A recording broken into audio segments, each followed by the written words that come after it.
الحمد لله نحمده ونستعينه ونستغفره ونؤمن به ونتوكل عليه ونعوذ بالله من شرور أنفسنا ومن سيئات أعمالنا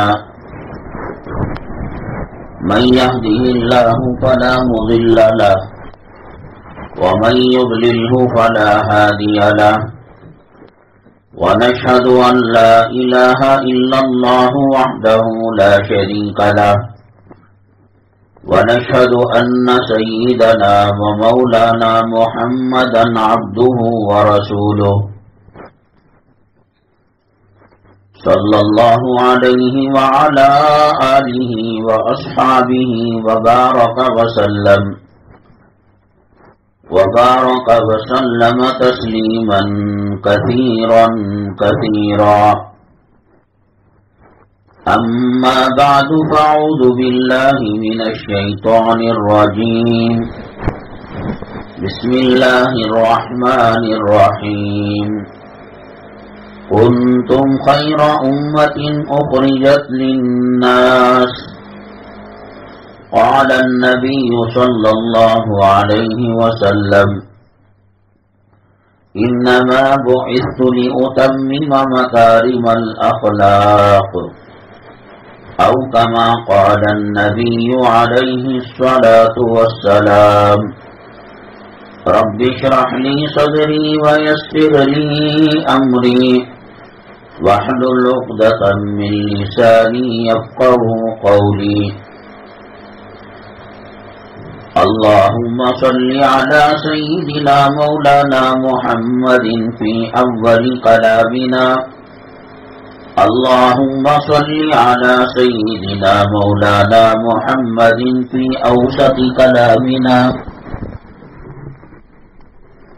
اللهم صل على سيدنا مولانا محمد في آخر كلامنا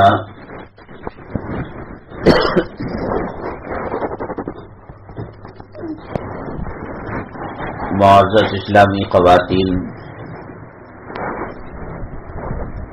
اللہ تعالی نے قوموں کی ہدایت کے لیے، راہ راست پر آنے کے لیے، جہنم اور اللہ کے عذاب سے بچانے کے لیے 1.25 لاکھ کم و بیش پیغمبروں کو اللہ نے بھیجا دنیا میں۔ ان میں بعض پیغمبروں کا مقام بعض پیغمبروں کے مقابلے میں فضیلت کے اعتبار سے بہت بڑا ہے، اور ان تمام پیغمبروں میں سب سے اونچا مقام میرے اور آپ کے آقا سرور کونین، ساقی کوثر، شافی محشر، جناب محمد الرسول اللہ صلی اللہ علیہ وسلم کی ذات گرامی کا ہے۔ پیغمبروں کا جو مقام اور مرتبہ ہوتا ہے، اسی حساب سے اللہ تبارک تعالیٰ ان کی قوم کی فضیلت اور اس کی امت کا مقام اور درجہ طے کرتے ہیں۔ موسیٰ علیہ السلام جو مقام و مرتبہ رکھتے تھے، اسی حساب سے بنو اسرائیل کی فضیلتیں ہیں۔ حضرت عیسیٰ علیہ نبینا علیہ السلام کا جو مقام و مرتبہ ہے، اسی مناسبت سے عیسائیوں کا مقام و مرتبہ اور فضیلت ہے۔ چونکہ خاتم الانبیاء سرور کونین جناب محمد الرسول اللہ صلی اللہ علیہ وسلم کا مقام تمام پیغمبروں کے سردار ہیں، آپ تمام نبیوں کے، رسولوں کے سردار ہیں۔ سیدنا آدم علیہ نبینا علیہ السلام سے لے کر حضرت محمد صلی اللہ علیہ وسلم تک جتنے پیغمبر آئے، ان کی کامیابی اور ان کو اگر اللہ کی رضامندی خوشنودی چاہیے، ایک تو یہ کہ اپنی نبوت کو تسلیم کرے۔ موسیٰ علیہ السلام کہے کہ میں اپنے آپ کو اللہ نے نبی بنایا، میں اپنے آپ کو نبی سمجھتا ہوں۔ اور یہاں بات مکمل نہیں ہوتی، پھر سید الانبیاء ساقی کوثر شافی محشر سرور کونین جناب محمد رسول اللہ صلی اللہ علیہ وسلم پر بھی ایمان لانا ضروری ہے۔ آدم علیہ السلام اپنی نبوت کو ماننے سے بات مکمل نہیں ہوئی، اپنی نبوت اور رسالت کو ماننے کے ساتھ خاتم الانبیاء جناب محمد الرسول اللہ صلی اللہ علیہ وسلم کو بھی ماننا ضروری ہے۔ اللہ تبارک تعالیٰ کو یہ امت بڑی پسندیدہ ہے اور بڑی اللہ تبارک تعالیٰ کی لاڈلی اور پیاری ہے یہ امت۔ حضرت موسیٰ علیہ السلام نے دیکھا ایک امت آئے گی، ایک نماز اور دوسرے نماز کے درمیان جو خطائیں ہوئی، اللہ دوسری نماز کی وجہ سے پہلی نماز تک کی خطاؤں کو معاف کر دیں گے۔ جیسے کسی نے ظہر پڑھی تو فجر سے لے کر ظہر تک جو گناہ ہوئے، صغیرہ گناہ یا کبیرہ گناہ کا اس نے توبہ کیا ہے، اللہ تبارک تعالیٰ معاف فرما دیتے ہیں۔ عصر کی نماز پڑھی، ظہر اور عصر کے درمیان جو خطائیں ہوئی اللہ درگزر فرما دیتے ہیں۔ مغرب کی نماز پڑھی، عصر اور مغرب کے درمیان کی خطاؤں کو اللہ معاف فرما دیتے ہیں۔ موسیٰ علیہ السلام نے کہا اے اللہ یہ تیری بڑی لاڈلی پیاری امت ہے، مجھے دے دے۔ اللہ نے کہا نہیں، میرے محبوب محمد صلی اللہ علیہ وسلم سب سے آخر میں پیغمبر بنا کر بھیجے جائیں گے، ان کے لیے میں نے یہ امت بنا رکھی ہے۔ ایسے ایسے اللہ تبارک تعالیٰ نے سہولتوں کا اس امت کے لیے انتظام فرمایا ہے۔ کسی اور امت کے لیے اللہ تعالیٰ کی طرف سے یہ رحمتیں، یہ برکتیں، یہ خاص عنایتیں، یہ شفقتیں، یہ پیار، یہ لاڑ اللہ تبارک تعالیٰ نے کسی اور کے ساتھ نہیں کیا ہے۔ کئی چیزیں ہیں، ساری زمین اللہ تبارک تعالیٰ نے امت محمدیہ صلی اللہ علیہ وسلم کے لیے نماز کے پڑھنے کی جگہ بنا دی۔ پہلے یہ ہوتا تھا کہ ایک مخصوص جگہ ہوتی، وہاں نماز پڑھی جاتی۔ اب کھلے میدانوں میں پڑھے، گھر میں پڑھے، سڑک پر پڑھے، جنگلوں میں پڑھے، بیابانوں میں پڑھے، پہاڑوں پر پڑھے، ضرورت پڑنے پر اللہ تبارک تعالیٰ قبول فرما لیتے ہیں۔ قربانیاں پہلے بھی دی جاتی تھی، صدقے دیے جاتے تھے، لیکن اس کا طریقہ یہ تھا کہ پہاڑ کے اوپر غلے اور اناج کو رکھ دیا جاتا، قربانی کے جانور کو رکھ دیا جاتا۔ وہ قبول ہونے کی علامت یہ ہوتی کہ آسمان سے آگ آتی اور جلا دیتی۔ گائے، بکری، بھیڑ، بھینس جو بھی قربانی دیں یا صدقہ کریں، گیہوں، چاول، جو بھی، اس کو آگ جلا دیتی۔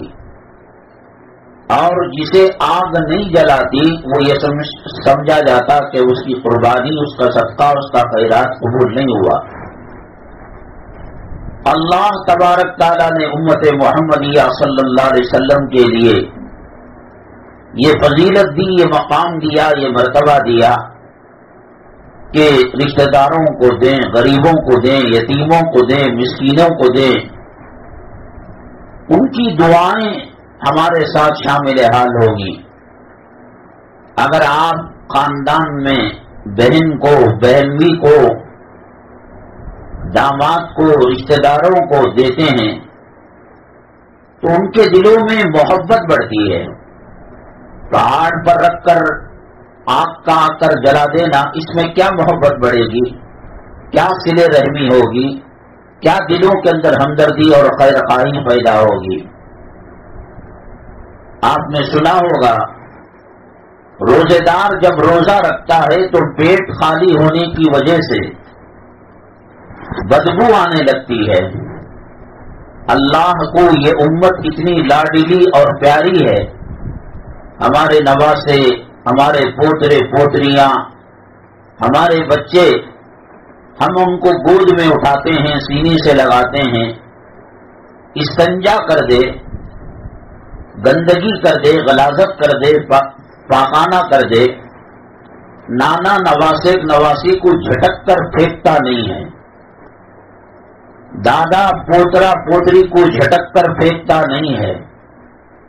ماں پھینکتی نہیں ہے، باپ پھینکتا نہیں ہے، کیونکہ انجانے کے اندر اس نے یہ کیا ہے. اور بچے کو پیار ہے تو ان چیزوں کی وجہ سے دل میں نفرت نہیں پیدا ہوتی. اللہ تبارک تعالیٰ کو یہ امت اتنی لاڈلی اور پیاری ہے. روزوں کی وجہ سے منہ سے جو بدبو نکلتی ہے، ہو سکتا ہے کہ خامن منہ پر ہاتھ رکھ لے بیوی کے قریب جا کر، بیوی قریب گئی اور وہ منہ پر ہاتھ رکھ لے، بچے ماں باپ کے سامنے جا کر منہ پر ہاتھ رکھ لے، ماں باپ بچوں کے قریب جا کر منہ پر ہاتھ رکھ لے. لیکن اللہ کو یہ امت اتنی پیاری ہے اور لاڈلی ہے، اور اللہ تعالیٰ اس درجے محبت فرماتے ہیں کہ آپ کہتے ہیں روزے دار کی منہ کی بدبو اللہ کو مشک و عنبر سے زیادہ پسندیدہ ہے. آپ بازار کے اندر کوئی چیز خریدنے جاتے ہیں، دکاندار سے پوچھا یہ فراق، یہ شرٹ، یہ کپڑا کتنے کا ہے؟ اس نے کہا کہ 500 روپیوں کا ہے. تو آپ نے کہا 5 روپے میں دے دو. وہ کہے گا دماغ خراب ہے، دیوانی ہاسپٹل میں ایڈمٹ ہو جاؤ، نماز کے اندر ایڈمٹ ہو جاؤ. امی جان بہن، کہاں 500 روپے اور کہاں 5 روپے؟ آدھا بھی کرتی تو 250 روپے ہوتا، کچھ اور کم کرتی تو 200 روپے ہوتا. 5 کو 500 کو کیا لینا دینا ہے؟ کوئی نہیں مانتا اور اتنا ہو بھی نہیں سکتا. معراج میں اللہ تبارک تعالیٰ نے اس امت کو تحفہ دیا نماز کا، اور وہ کتنی نمازیں تھیں؟ 500 نمازیں تھیں. حضرت موسیٰ علیہ السلام راستے میں ملے، وہ سارا واقعہ آپ جانتی ہیں. میری امت مزاج کے اعتبار سے، طاقت کے اعتبار سے، قوت کے اعتبار سے، جسامت کے اعتبار سے آپ کی امت کے مقابلے میں بہت مضبوط ہے. انہوں نے نماز روزے کو آسانی سے قبول نہیں کیا اور نماز کے اندر سستی کاہلاگی کی. آپ اپنے رب کے پاس جا کر اسے کم کرا لیجیے. ہوتے ہوتے ہوتے ہوتے 5 نمازیں ہو گئیں. بتائیے کوئی 500 نمازوں کو 5 کے اندر کرتا ہے، وہ کتنا رحم کرنے والا، کرم کرنے والا، شفقت کرنے والا، محبت کرنے والا، مہربانی کرنے والا ہے. لیکن چونکہ اللہ نے کہہ دیا تو اللہ نے کہا اے محمد صلی اللہ علیہ وسلم، دی تو تھی 500 نمازیں اور ہو گئی 5 نمازیں. ما یبدل القول لدی وما انا بظلام للعبید. میں نے کہہ دیا تو اب میں پلٹوں گا نہیں. پڑھو گے 5 نمازیں اور 500 کا اجر میں مرحمت کروں گا. یہ اللہ تعالیٰ کا پیار ہے، یہ اللہ تبارک تعالیٰ بہت زیادہ محبت کرنے کی نشانی ہے. 500 کو 5 کیا اور 5 پڑھنے پر 500 کا اجر و ثواب اللہ تبارک تعالیٰ نے مرحمت فرمایا۔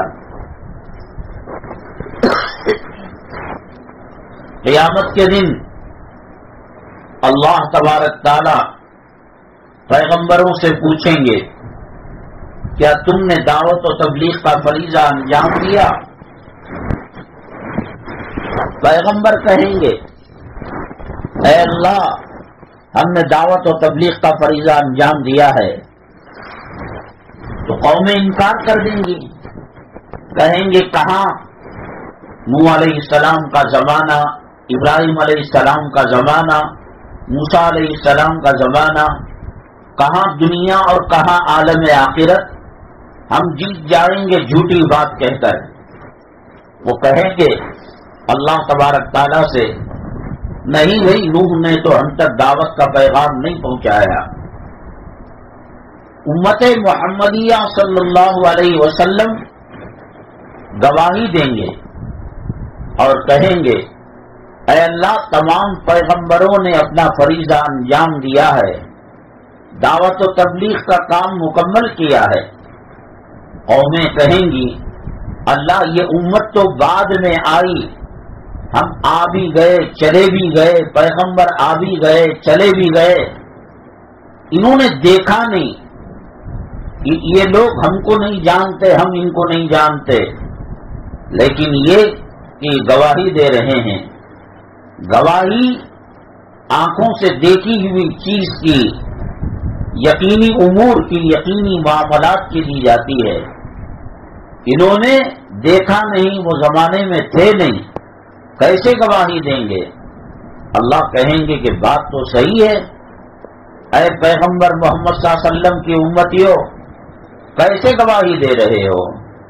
وہ کہیں گے یقیناً ان کا کہنا صحیح ہے کہ ہم نوح کے زمانے میں نہیں تھے، شیش کے زمانے میں نہیں تھے، موسیٰ اور ہارون علیہم الصلاۃ والتسلیم کے زمانے میں نہیں تھے، لیکن ہمارے آقا دو عالم صلی اللہ علیہ وسلم نے بتایا کہ پیغمبروں نے دعوت و تبلیغ کا فریضہ مکمل انجام دیا ہے،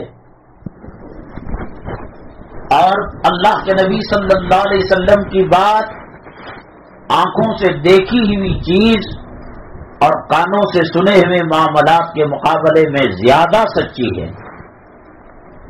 تو یہ گواہی اللہ تبارک تعالیٰ اور قوموں کے حق میں امت محمدیہ صلی اللہ علیہ وسلم کی قبول فرمائیں گے۔ یہ امت دنیا میں آنے کے اعتبار سے سب سے آخر میں آئی ہے، لیکن قیامت میں اگر کسی کا فیصلہ ہو جاتا ہے اور جنت میں جانے اس کا طے ہو جاتا ہے، جب وہ جنت میں جانا چاہیں گے، وہاں کے جو دربان ہیں جن کا نام ہے رضوان، وہ گیٹ میں داخل ہونے نہیں دیں گے، کہیں گے اللہ آپ نے نام اعمال ہمارے سیدھے ہاتھ میں دے دیا، جنتی ہونے کا فیصلہ کر دیا، جہنم میں نہ جانے کا فیصلہ کر دیا، یہ دیکھو واچمین ہیں، دربان ہیں، رضوان ہمیں جانے نہیں دیتے۔ اللہ تبارک تعالیٰ کہیں گے رضوان ان کا فیصلہ ہو چکا کیوں نہیں جانے دے رہے ہو؟ وہ کہیں گے اللہ آپ ہی نے تو کہا تھا، میری عزت کی قسم، میری جلالت کی قسم، کوئی قوم کا امتی جنت میں اس وقت تک قدم نہیں رکھے گا جب تک کہ محمد صلی اللہ علیہ وسلم کی امت جنت میں چلی نہ جائے۔ اللہ اکبر، کیا مقام ہے، کیا مرتبہ ہے، اور کیا اس کی فضیلت ہے، کیا اس کی خوبی ہے۔ آئی آخر میں اور سب سے پہلے جنت میں جائے گی، اور جنت میں یہ گئے بغیر کوئی دوسرا امتی نہیں جائے گا۔ میری مائیں اور بہنیں، مجھے امت محمدیہ کی خصوصیات فضیلتوں کو اجاگر کرنا نہیں ہے، اللہ کے قرآن نے ٹائٹل دے دیا، اللہ تبارک تعالیٰ کے کلام پاک کے اندر آیت آ گئی کنتم خیر امت اخرجت للناس۔ اب تک جو امتیں آئی اور جو قومیں آئیں، جو پیغمبروں کو ماننے والے آئے، ان میں سب سے افضل اور سب سے بہترین خیر امت امت محمدیہ صلی اللہ علیہ وسلم ہے۔ میں کیا بتاؤں اللہ کے نبی صلی اللہ علیہ وسلم کے صحابہ اور آپ کی امت کو نبی کریم صلی اللہ علیہ وسلم کے صدقے میں برکتوں سے کیا کیا انعامات ملے ہیں۔ کوئی قوم اللہ کی نافرمانی کرتی، کوئی قوم اللہ تبارک تعالیٰ کے پیغمبروں کی نافرمانی کرتی، آپ نے دیکھا کہ ان کا انجام کیا ہوا ہے۔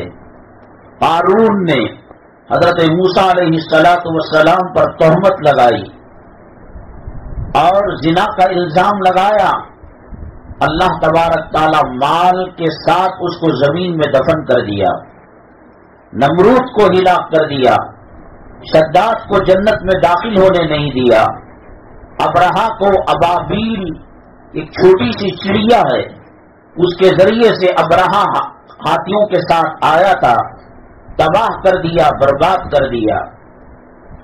ہر پیغمبر کو اللہ تبارک تعالیٰ ایک چوائس دیتے ہیں، ایک سلیکشن دیتے ہیں کہ اگر تم کو قوم بہت ستائے، دعوت و تبلیغ کا فریضہ مکمل ہو جائے اور ماننے کے لیے تیار نہ ہو تو آپ بددعا کے طور پر یہ دعا استعمال کر سکتے ہیں۔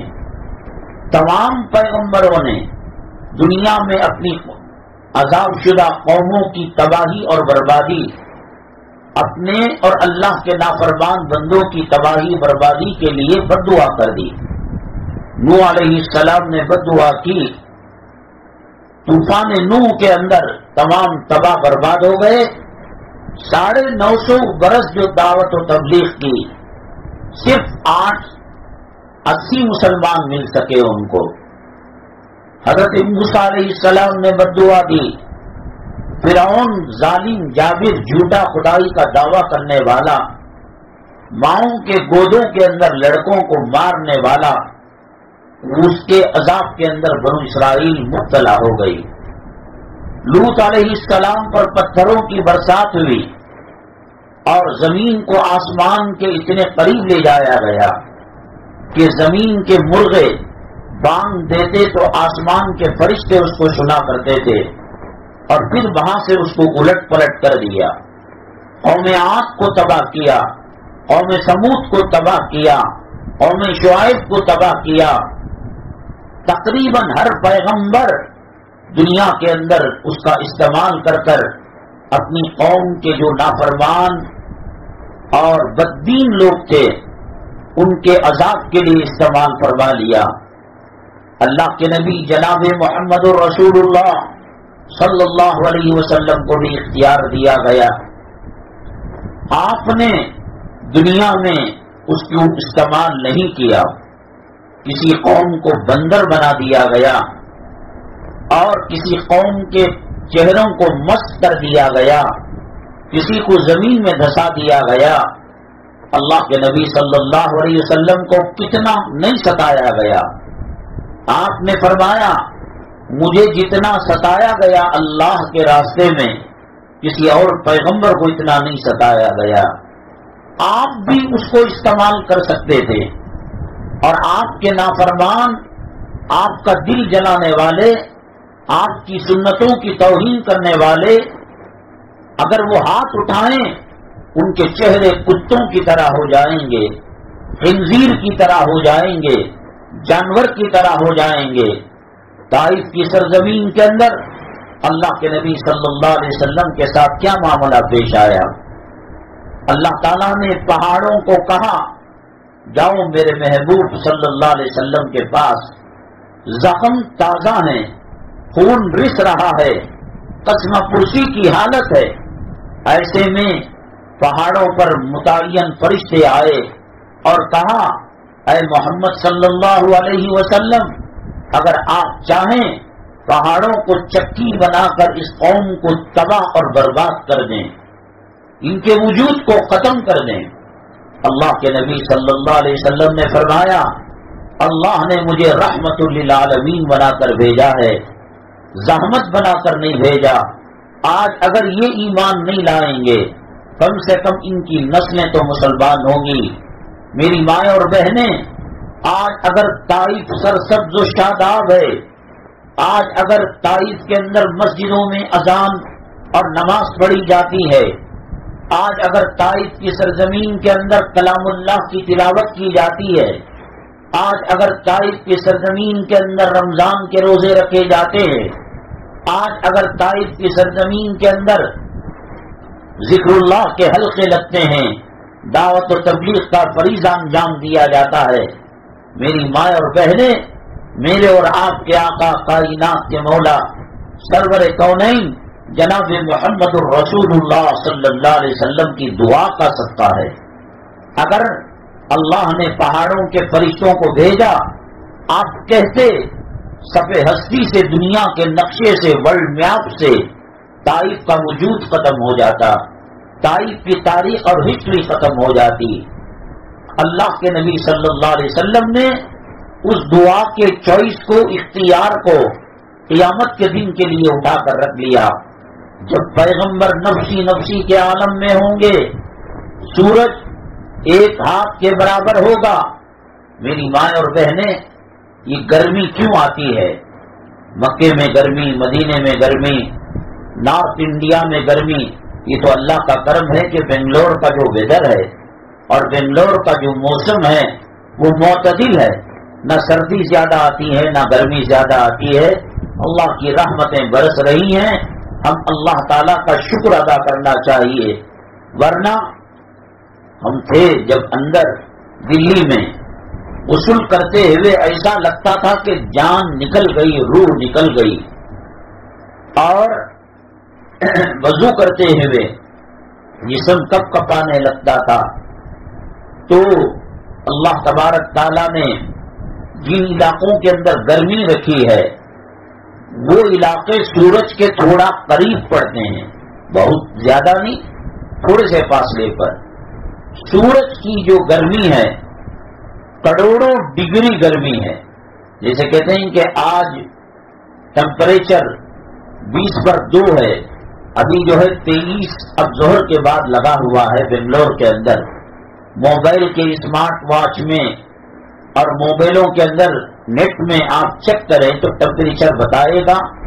اب یہ جو ہلکی گرمی ہے 23 ڈگری کی ہے۔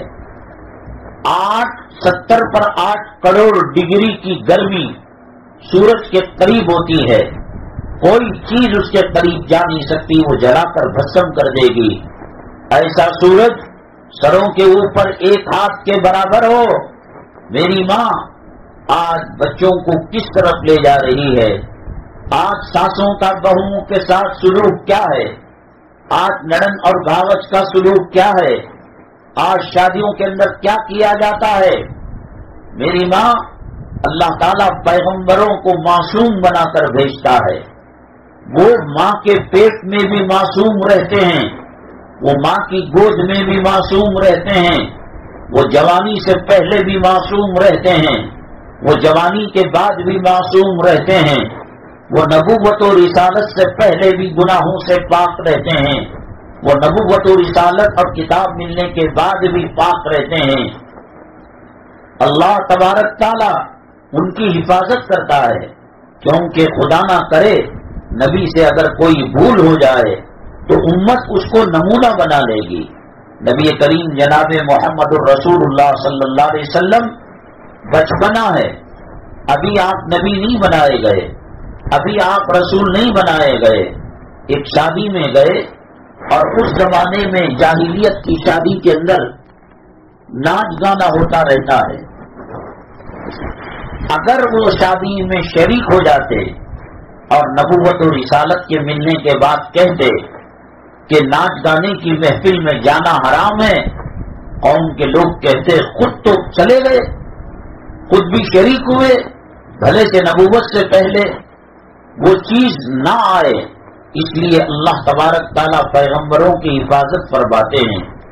چنانچہ حضرت نبی کریم صلی اللہ علیہ وسلم بچپنے میں خواجہ ابو طالب ان کو ایک شادی میں لے کر گئے، تو وہاں آپ گہری نیند کے اندر سوئے، نہ شادی کو دیکھا، نہ ڈانس کو دیکھا، نہ ناچ گانے کو دیکھا، نہ موسیقی اور میوزک کو سنا۔ صبح کی سورج کی کرنیں جب آپ کے جسم آخر پر پڑی تو آپ بیدار ہوئے اور شادی کی محفل ختم ہو چکی تھی۔ زلیخا جو ملکہ مصر کے بادشاہ کی بیوی تھی اور ملکہ مصر تھی، حضرت یوسف علیہ السلام کو اللہ تبارک تعالیٰ نے بہت حسن دیا تھا، بہت خوبصورتی دی تھی۔ اللہ کے نبی صلی اللہ علیہ وسلم نے فرمایا دنیا میں جتنی خوبصورتی پیدا ہو چکی ہے اور قیامت تک ہوگی، پھولوں کے مہک، سمندر کی روانی، چاند کی چاندنی، ستاروں کا چمک، جتنی خوبصورتی ہے اگر اس کے دو حصے کیے جائے تو ایک حصہ اللہ کے نبی صلی اللہ علیہ وسلم کو مرحمت، حضرت یوسف علیہ السلام کو مرحمت کیا گیا۔ بے پناہ حسین تھے، ان کے سامنے چودھویں کا چاند بیکار لگتا تھا، ستاروں کی چمک دمک بیکار لگتی تھی، پھولوں کی مہک، سمندر ندیوں کا گنگنانا، یہ آبشار کا پٹکنا، یہ سب بیکار لگتا تھا۔ بے پناہ حسین تھی، بے حسین تھے اللہ کے نبی صلی اللہ علیہ وسلم۔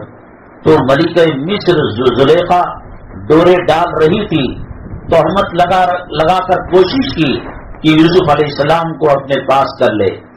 چنانچہ محل کے 7 دروازوں کے اندر بند کمرے میں حضرت یوسف علیہ السلام کو قید کر دیا، اور زلیخا یہ سمجھی یہ دروازے 7 ہیں، بڑے بڑے تالے لگے ہیں اور بڑے بڑے لاک لگے ہیں، اور وہاں پر خادم اور واچمین لگے ہوئے ہیں، جانے نہیں دیں گے۔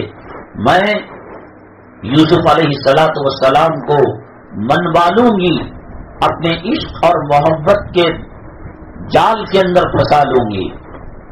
اللہ تبارک تعالیٰ پیغمبروں کو جو بناتا ہے وہ الگ سے مٹیریل کے لیے نہیں بناتا، جو انسان ہوتے ہیں اس میں اچھی مٹی سے پیغمبروں کو بناتا ہے۔ قرآن شریف کہتا ہے وَلَقَدْ هَمَّتْ بِهِ وَهَمَّ بِهَا لَوْلَا أَن رَأَىٰ بُرْهَانَ رَبِّهِ۔ بند کمرے میں زلیخا نے جب ڈورے ڈالے، حضرت یوسف علیہ السلام انسان تھے، ایک انسان بہت بھوکا ہو، پیاسا ہو، ریگستان میں سفر کر رہا ہو، 40 پر 2 ڈگری گرمی ہو، پانی نہ ہو، اور ایک آدمی جو ہمارے ساتھ ٹرین میں سفر کر رہا ہے، بس میں، کار میں سفر کر رہا ہے، ٹھنڈا شربت پیتا ہے، روح افزا پیتا ہے، تو ہماری طبیعت کا اس طرف مائل ہونا ایک نیچرل مسئلہ ہے، ایک فطری مسئلہ ہے، اس میں کوئی گناہ کی بات نہیں ہے۔ ہمیں دیکھ کر منہ میں پانی آ جاتا ہے، کوئی املی چٹخارے لے کر کھاتا ہے، اسے دیکھ کر منہ میں پانی آ جاتا ہے۔ پیغمبر بشریت کے تقاضوں سے بھرے پڑے ہیں، بشر بھی ہیں، افضل البشر ہیں اور افضل الخلائق ہیں، لیکن انسان کی جو خصوصیات ہیں، استنجا کرنا، واش روم کو جانا، مار لگی تو مار پڑنا، نبی کریم صلی اللہ علیہ وسلم کو طائف میں مار پڑی نہیں پڑی، خون آیا نہیں آیا، نہیں یہ پیغمبر ہیں، ان کو سورج کی گرمی نہیں لگتی، ان کو سوچ نہیں لگتی، ان کو بھوک نہیں لگتی، یہ مسئلہ نہیں ہے۔ عام انسانوں کی طرح یہی تو اعتراض وہ کیا کرتے تھے۔ کفار مکہ، مشرکین مکہ، اللہ کو پیغمبر بھیجنا ہوتا، روم قیصر و کسریٰ کے بڑے بادشاہوں کے دربار سے پیغمبر بھیجتا، بڑے شہروں سے پیغمبر بھیجتا۔ مکہ ایک چھوٹا علاقہ ہے، مدینہ ایک چھوٹا علاقہ ہے، اور اس کا نام یثرب ہے، اور موت اس کا نام ہے، جو جاتا ہے بیماریوں کے اندر مبتلا ہو جاتا ہے۔ سورہ فرقان میں اللہ نے ان کے ارادوں کا ذکر کیا، یہ کیسا پیغمبر ہے، بازاروں میں گھومتا ہے، پھرتا ہے، کھاتا ہے، پیتا ہے۔ تو بشری انسانی جو تقاضے ہوتے ہیں وہ پیغمبر کو بھی لاحق ہوتے ہیں، ان کو سونا بھی پڑتا ہے، ان کو مار بھی پڑتی ہے، پسینہ بھی نکلتا ہے، استنجا مبارک بھی نکلتا ہے۔ تو چنانچہ زلیخا نے جب بند کمرے میں رکھ لیا، ڈورے ڈالنے لگی، انسان ہونے کے ناطے گناہ کا ارادہ نہیں کیا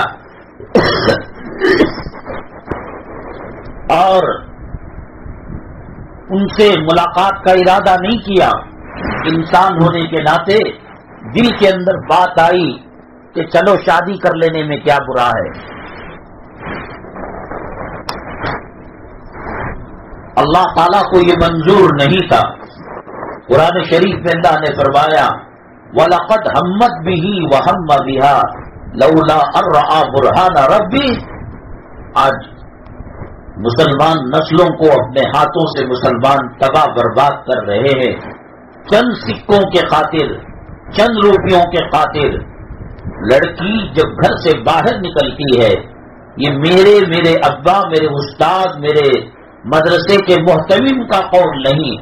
اللہ کے نبی صلی اللہ علیہ وسلم نے فرمایا اذا خرجت المرأة من بیتها استشرفها الشیطان.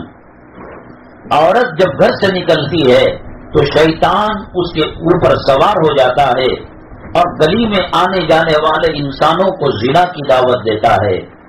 سافٹ ویئر کمپنی کے اندر جانا، لڑکیوں کا ملازمت کرنا، ڈیوٹی کرنا، پیسہ کمانا. ارے اللہ کی بندیوں، دماغ کو کسی نے چاٹ لیا. ایک عورت کے پاس روپیہ ہے، ایک عورت کے پاس پیسہ ہے، ایک عورت کے پاس پراپرٹی دولت ہے، ایک عورت کے پاس صحت اور جوانی ہے، ایک عورت کے پاس حج کو جا کر آنے کی طاقت اور استطاعت ہے. شریعت نے کہا مرتی مر جائے گی مگر بغیر محرم کے تو حج نہیں کر سکتی، عمرہ نہیں کر سکتی. اللہ کے دربار میں جانے کے لیے باپ کی انگلی پکڑنی پڑے گی، بیٹے کی انگلی پکڑنی پڑے گی، بھائیوں کو ساتھ لینا پڑے گا. حج کے مقابلے میں عزت بڑی چیز ہے، عصمت بڑی چیز ہے، عفت و پاک دامنی بڑی چیز ہے. لعنت ہے ایسے ایجوکیشن پر، لعنت ہے ایسی تعلیم پر، لعنت ہے ایسی تہذیب اور کلچر پر جو حیا کا جنازہ نکالتے ہو، جو شرم کا جنازہ نکالتے ہو. میری ماں اللہ کے نبی صلی اللہ علیہ وسلم حضرت سیدنا عمر بن الخطاب کو مانگ کر لیا تھا، اللہ اسے ہدایت دے دے، اسے کلمہ دے دے، اسے مسلمان بنا دے. حضرت عمر گھر سے نکلے تھے رضی اللہ تعالیٰ عنہ آقا کو قتل کرنے کے لیے، آقا کا مرڈر کرنے کے لیے. وہ بہن می کے گھر درمیان میں تھا. کسی نے کہا عمر تلوار لیے کہاں جا رہے ہو؟ کہاں نہ بجے بانس نہ بجے گی بانسری، میں محمد صلی اللہ علیہ وسلم کو قتل کرنے جا رہا ہوں. تو کہا پہلے تو اپنی بہن می کی خبر لے لو، وہ تو مسلمان ہو چکے ہیں.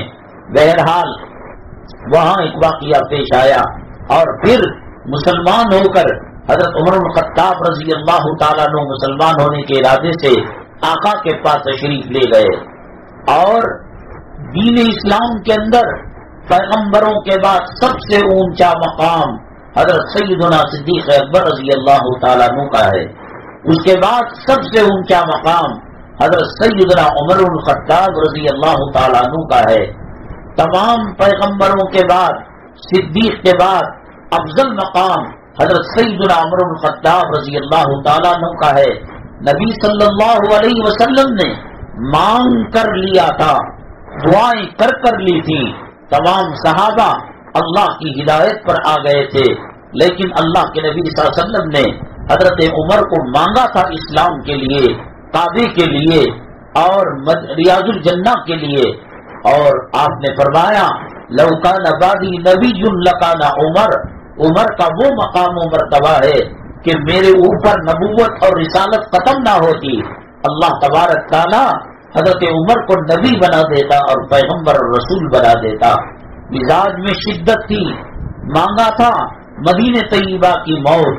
ہم مانگتے ہیں امیر سے، بادشاہ سے، ہم مانگتے ہیں کروڑ پتی سیٹ سے، تو وہ اپنی حیثیت کے مطابق دیتا ہے، کنجوسی کرتا ہے، بخل کرتا ہے. اللہ سے ہم مانگتے ہیں، اللہ اپنی سخاوت اور اللہ تبارک تعالی اپنی شان رحیمی اور شان کریمی کے ساتھ مرحمت فرماتے ہیں. ہم جھوپڑی مانگتے ہیں، اللہ محل دے دیتا ہے. ہم ذرہ مانگتے ہیں، اللہ پہاڑ دے دیتا ہے. ہم پانی مانگتے ہیں، اللہ سمندر اور ندیاں دے دیتا ہے. ہم اپنے گناہوں کی معافی مانگتے ہیں، اللہ تعالیٰ جنت کے تمام دروازوں کو کھول دیتا ہے۔ وہ عمر بن الخطاب جن کا محل جنت کے اندر تیار پہلے ہی سے ریڈی تھا، وہ عمر بن الخطاب جو زمین پر چلتے تھے، آسمان سے وحی آتی تھی، آسمان سے احکامات آتے تھے، کئی جگہوں کے اندر اللہ نے حضرت عمر بن الخطاب کی تعریف کی ہے۔ رئیس المنافقین، منافقوں کا سردار ابی بن سلول جب مر گیا، بیٹے کو معلوم میرا باپ منافقوں کا سردار تھا، میرا باپ نبی سے غداری کیا کرتا تھا، میرا باپ اسلام سے غداری کیا کرتا تھا، میرے باپ رسول پاک صلی اللہ علیہ وسلم کی زوج مطہرہ حضرت عائشہ صدیقہ رضی اللہ تعالیٰ عنہا پر غلط کام کی تہمت لگانے والا تھا، لیکن اسے معلوم تھا کہ یہ جب جیسے ہی قبر کے اندر جائے گا، سام بچو جہنم کی آگ اس کو تباہ کر دے گی، برباد کر دے گی۔ اسے معلوم تھا اس کی تباہی بربادی یقینی ہے، تو چنانچہ باپ ہونے کے ناطے دل کے کسی گوشے کے اندر رحمت کا عنصر تھا، محبت تھی، شفقت تھی۔ اللہ کے نبی صلی اللہ علیہ وسلم کے پاس گئے صحابی، وہ ان کے بیٹے مسلمان تھے ابی بن سلول کے، کہا میرے باپ بہت ہو چکا ہے، ایک مرتبہ ایک یہودی سے آپ نے قرض لیا تھا اور 1 مہینہ 10 دن کا ٹائم کچھ لیا تھا، وہ وقت سے پہلے بیچ بازار کے اندر آپ کا دامن پکڑ کر آپ کو رسوا کرنے لگا اور آپ کو شرمندہ کرنے لگا۔ میرا باپ یقیناً منافق تھا، لیکن اس وقت اس نے آپ کی مدد کی، تعاون کیا اور یہودی کا منہ بند کر دیا، قرضہ ادا کر دیا۔ قرآن کہتا ہے هل جزاء الاحسان الا الاحسان، احسان کا بدلہ تو احسان ہوتا ہے۔ میرے محبوب، میرے آقا، میرے باپ نے آپ پر ایک وقت پر احسان کیا تھا، آج وہ مر چکا ہے، آپ کے جسم اطہر کو لگی ہوئی جو چادر مبارک ہے وہ دیجئے، میں اس کو کفن بنا کر میرے باپ کو قبر کے حوالے کروں گا۔ ہم ہوتے کہ ہماری بیویوں پر تہمت لگانے والا، ہمیں تکلیف دینے والا، ہمیں بدنام کرنے والا ایک پل ہمارے آنکھوں میں بھائے گا نہیں، نہ اس کی خوشی میں جائیں گے، نہ شادی میں جائیں گے، نہ موتا میں جائیں گے۔ قربان ہو رحمت للعالمین صلی اللہ علیہ وسلم پر دشمنوں کے ساتھ کیا معاملہ کیا۔ آپ آخر وقت تک کوشش کرتے رہے ابو جہل جنتی بن جائے، ابو لہب جنتی بن جائے، قدبہ جنتی بن جائے، شیبہ جنتی بن جائے، کفار جنت میں چلے جائے مسلمان ہو کر۔ اللہ نے کہا لعلک باقع نفسک علی آثارہم ان لم یؤمنوا بہذا الحدیث اسفا، میرے محبوب کیوں تو تڑپتا ہے، بلکتا ہے، راتوں کو روتا ہے، پریشان ہوتا ہے کہ اگر وہ ایمان نہ لائیں۔ آج ابو طالب کے سامنے جا کر ساری طاقت کو جھونک دیا، چچا جان ایک مرتبہ کلمہ میرے کان میں سنا دو، میں انگلی پکڑ کر آپ کو جنت میں پہنچا دوں گا۔ حدیث میں آتا ہے کہ انہوں نے کہا، لوگ کہیں گے ابو طالب موت کے ڈر سے بھتیجے کا کلمہ پڑھ لیا، بغیر کلمے کے دنیا سے رخصت ہو گئے۔ قیامت کے دن اللہ تبارک تعالی جہنم کی آگ کی جوتیاں ان کے پیروں کے اندر پہنائے گا، جس کے وجہ سے سر کا بھیجا کھولے گا۔ بتائیے میری امی جان کہ جب ساری زندگی نبی کی خدمت میں لگا دی، ہدایت نہ ملی، کلمہ نہ ملا، اللہ نے ان کے ساتھ کیا معاملہ کیا؟ کیا ہمارے پاس وہ اعمال ہیں جو عذاب قبر سے ہمیں بچا سکے، عذاب محشر سے ہمیں بچا سکے، عذاب پلصراط سے ہمیں بچا سکے، عذاب جہنم سے ہمیں بچا سکے؟ پیغمبر اور بڑے بڑے صحابہ، بڑی بڑی قومیں، امتیں نفسی نفسی کے عالم میں ہوں گی۔ بہرحال ابی بن سلول کو کفن دیا گیا اور قبر کے حوالے کر دیا گیا۔ جب جنازے کا وقت آیا، اللہ کے نبی صلی اللہ علیہ وسلم جنازہ پڑھانے کے لیے آگے بڑھنے لگے۔ حضرت عمر الخطاب نے کہا، میرے آقا، میرے محبوب صلی اللہ علیہ وسلم، اس نے آپ کی بیوی پر تہمت لگائی، مسلمانوں کی ماں پر تہمت لگائی، مسلمانوں کے جذبات کو مجروح کیا، آپ اس کی نماز جنازہ پڑھائیں گے؟ اللہ کے نبی صلی اللہ علیہ وسلم نے حضرت عمر بن الخطاب کی جو درخواست ریکویسٹ تھی اس کو درگزر کر دیا. آگے بڑھنے لگے آقا دو عالم صلی اللہ علیہ وسلم. حضرت عمر کے مزاج میں اتنی سختی تھی رضی اللہ تعالیٰ عنہ. چادر کو پکڑ لیا, چادر آپ کے ہاتھ میں رہ گئی اور اللہ کے نبی صلی اللہ علیہ وسلم آگے بڑھ گئے. جبریل امین آسمان سے آئے, ولا تصلی علی احد منهم مات ابدا ولا تقم علی قبری. اے محمد صلی اللہ علیہ وسلم, عمر نے جو بات کہی وہ صحیح کہی. آج کے بعد کبھی آپ کسی منافق کی غیر کی نماز جنازہ مت پڑھائیے. عمر زمین میں خواہش کرتے تھے, اللہ حکم کو نازل کرتا تھا. عمر دل میں تمنا رکھتے تھے, جبرائیل وحی لاتا تھا. عمر دل کے اندر خواہشات رکھتے تھے, جبرائیل قرآن کی آیتوں کو لے کر اترتا تھا. حضرت عمر رضی اللہ تعالیٰ عنہ کی خواہش تھی کہ اللہ کے نبی صلی اللہ علیہ وسلم کی ازواج مطہرات اور گھر کی خواتین پردے میں رہیں. اللہ تعالیٰ نے کہا وَقَرْنَ فِي بُيُوتِكُنَّ وَلَا تَبَرُّجْنَ تَبَرُّجَ الْجَاهِلِيَّةِ الْأُولَى. عام عورتوں کی طرح آپ اب باہر نہیں نکل سکتی, آپ کو دوپٹہ ڈالنا پڑے گا. یا نساء النبی لستن کأحد من النساء ان اتقیتن. اگر آپ تقوی اختیار کریں, کائنات کی خواتین میں سب سے اونچا مقام ہے. یہ وہ عمر ہیں جن کی زبان چلتی ہے تو وہی آتی ہے. یہ وہ عمر ہیں جو ارادہ کرتے ہیں, اللہ تبارک تعالیٰ قرآن کا حصہ ان ارادوں کو بنا دیتا ہے.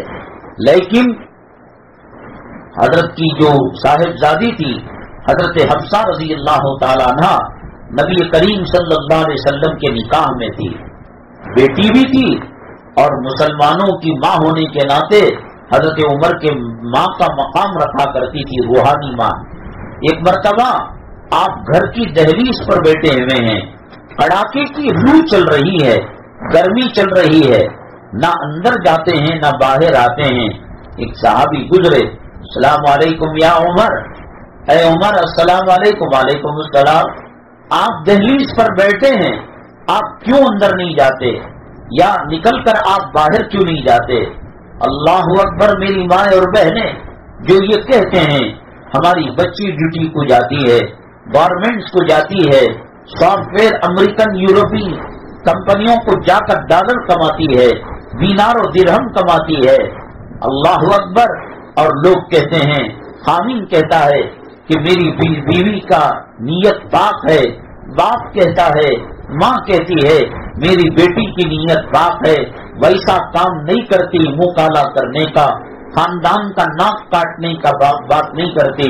میری ماں اور بہنیں, پیٹرول رکھا ہوا ہے, ایک آدمی ماچس جلا کر اس میں ڈالتا ہے اور کہتا ہے کہ میری نیت پاک ہے. آپ مجھے بتائیے کیا پیٹرول بچ جائے گا, عورت کی عزت و آبرو بچ جائے گی؟ سب کچھ ہے, محرم نہیں ہے, وہ عورت حج نہیں کر سکتی. حضرت عمر سب سے بڑے صحابہ ہیں, صدیق کے بعد, نبیوں کے بعد سب سے اونچے مقام میں دوسرے نمبر پر ہیں. نبی نے مانگ کر لیا ہے. ان کی شان یہ ہے کہ معراج میں نبی نے جنت میں ان کا محل دیکھ لیا تھا اور وہ زمین پر بولتے تھے, آسمان سے جبرائیل قرآن کی آیتیں لایا کرتے تھے. آج کوئی اور نہیں, ان کی بیٹی گھر کے اندر ہے, کوئی اور نہیں, نبی کی زوجہ, نبی کی بیگم, نبی کی حرم سرائی کی خاتون گھر کے اندر ہے. صحابی پوچھتے ہیں اندر کیوں نہیں جاتے؟ فرمایا حفصہ کی اماں کہیں کسی کام سے گئی ہوئی ہے, میں انتظار کر رہا ہوں کہ حفصہ کی اماں آ جائے اور میں گھر کے اندر داخل ہوں. صحابی کی آنکھوں سے آنسو کے قطرے نکل گئے اور منہ پر ہاتھ رکھ لیا. عمر, اللہ تعالیٰ نے آپ کو بہت بڑا مقام سے نوازا ہے. آپ زمین پر بولتے ہیں, آسمان سے آیتیں نازل ہوتی ہیں, آپ کا محل جنت میں تیار ہے. آپ یہ سوچتے ہیں کیا دنیا کا کوئی فرد سوچے گا کہ عمر بیٹی کے ساتھ غلط گمان کرے گا؟ عمر وہ بیٹی جو نبی کی حرم سرائی کی جنتی خاتون ہے, اس کے ساتھ برینگاہ کا معاملہ کرے گا. اللہ کے نبی صلی اللہ علیہ وسلم کے پروردہ حضرت عمر نے فرمایا, میں اپنے آپ کو شیطان کے شر سے محفوظ نہیں سمجھتا. بھیک مانگ کر کھا لے, صدقہ زکات لے کر کھا لے, بیت المال کا مان لے کر کھا لے, لیکن شریعت اس بات کی ہرگز اجازت نہیں دیتی کہ غیر محرموں کے مجمع کے اندر خاتون جائے. میری مائیں اور بہنیں، اللہ تبارک تعالیٰ نے ہمیں جو نعمتیں برحمت فرمائی ہیں اس میں پردہ ہے، شرم ہے، حیا ہے، عصمت و عفت اور پاک دامنی ہے.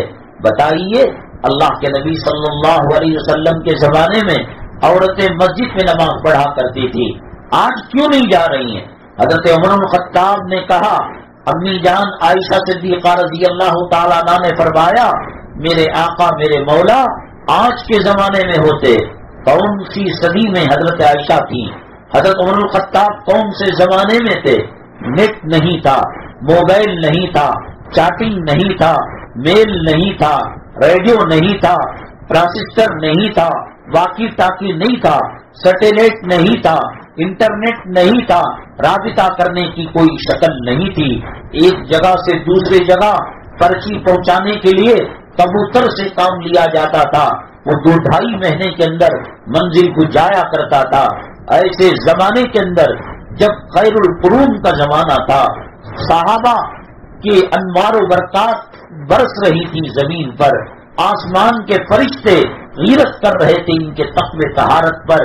ایسے زمانے میں حضرت عمر نے فرمایا، حضرت عائشہ صدیقہ نے، اگر میرے آقا میرے محبوب صلی اللہ علیہ وسلم ہوتے عورتوں کو مسجد میں جانے کا جو ہے اجازت نہیں دیتے، اذان نہیں دے سکتی، اقامت نہیں کہہ سکتی، مسجد میں امامت نہیں کر سکتی، بغیر محرم کے حج و عمرہ نہیں کر سکتی.